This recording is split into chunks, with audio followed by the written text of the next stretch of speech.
కార్యాచరణను ముగ్గురు కలెక్టర్లు కూడా సర్వేగా తెలియజేశారు. అదేవిధంగా ఇన్ఛార్జ్ మంత్రివర్యులు కూడా తగిన సూచనలు ఇచ్చారు.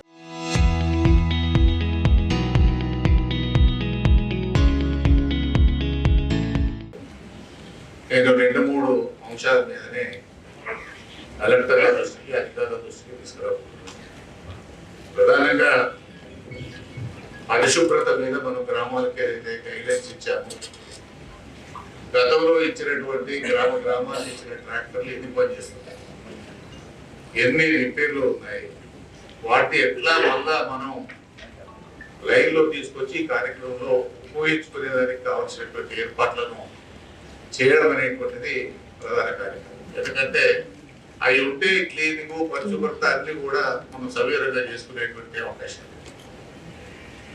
అట్లాగే ఇప్పటికీ మార్చి మొదటి వారం, రెండో వారానికి బాగా విపరీతమైనటువంటి ఎండలు దొరుకుతాయి. రేపు మంచినీటి సమస్య కూడా వచ్చేటువంటి అవకాశం. కాబట్టి దీన్ని కూడా ఈ కార్యక్రమంలో భాగంగా జిల్లా కలెక్టర్లు, అధికారులు, ఇంజనీరింగ్ అధికారులు ప్రత్యేకమైనటువంటి శ్రద్ధలు తీసుకోవాల్సినటువంటి అవసరం. ఎందుకంటే మంచినీళ్ళు అనేటువంటిది ప్రధాన అంశం. మిషన్ భగీరథ కింద ఉన్నటువంటి కానీ లేకపోతే మిగతా సోర్సెస్ కానీ ఇప్పటికీ అక్కడక్కడ నీళ్లు రావట్లేదు, పోర్లు కావాలని అడుగుతాం. కాబట్టి దీని మీద కూడా ఒక ప్రత్యేకమైనటువంటి దృష్టిని తీసుకోవాల్సినటువంటి అవసరం. అదేవిధంగా మీరు ప్రత్యేకంగా విద్య మీద కూడా చెప్పారు. గౌరవ జిల్లా కలెక్టర్లు, ఎడ్యుకేషనల్ డిస్ట్రిక్ట్ ఆఫీసర్స్ అసలు ఎంతమంది పిల్లలు ఏ స్కూల్లో ఉన్నారో ఆ స్కూల్లో పిల్లల దగ్గర టీచర్లు ఉన్నారా, ఎక్కువ ఉన్నారా, అసలు ఆ సంఖ్యను. ఎందుకంటే ఉదాహరణ, నా గ్రామంలోనే జిల్లా పరిషత్ హై స్కూల్లో 66 మంది పిల్లలు, 9 మంది టీచర్లు. మాధ్యమిక పాఠశాలలో 22 మంది పిల్లలు, 3 టీచర్లు. కాబట్టి రేషనలైజేషన్ చేసేటువంటి కార్యక్రమాన్ని కూడా ప్రభుత్వం తీసుకుంటే అన్ని స్కూళ్ళల్లో విద్యార్థులకు తగ్గట్టు టీచర్స్ ఉంటారు. ఖచ్చితంగా మీరు క్రీడల విషయం కూడా పెట్టారు. ఈ క్రీడలు కూడా గ్రామీణ ప్రాంతాల్లో టీచర్లని అమలు చెప్తే ఖచ్చితంగా ఒక పీరియడ్ దాని కొరకు కేటాయించాల్సినటువంటి అవసరం ఉంది. దాని మీద కూడా ప్రత్యేకమైనటువంటి దృష్టిని తీసుకోవాల్సినటువంటి అవసరం. అదేవిధంగా వ్యవసాయానికి సంబంధించి రాష్ట్ర ప్రభుత్వం మొన్ననే మొత్తం సన్నధాన్యానికి సంబంధించినటువంటి బోనస్ విడుదల చేశారు. కానీ మనకు కొంత యూరియాలో ఇబ్బంది ఏర్పడింది. యూరియా విషయంలో కూడా ఏంటంటే రాష్ట్రంలో 4 జిల్లాలనే పైలట్ ప్రాజెక్టుగా తీసుకున్నారు. ఏది యాప్ కింద బుక్ చేసుకోవాలి. దాంట్లో నల్లగొండ జిల్లా కూడా ఉంటుంది.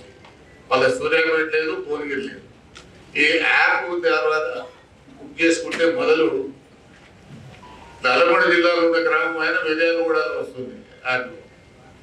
అసలు ఆయన ఇచ్చేది 1, 2, 3 వస్తారు. ఈయన పోయి అడిగి వెళ్ళి తెచ్చుకునేదానికి మన ధర కంటే 200 ధర ట్రాన్స్పోర్ట్ అయ్యేటువంటి అవకాశం. కానీ దాన్ని కూడా నిన్నమనే కుదించినటువంటి విషయాన్ని కూడా పత్రికలు చూస్తాను గట్టిగా ఇంప్లిమెంట్ చేసేటువంటి అవకాశం ఉంది.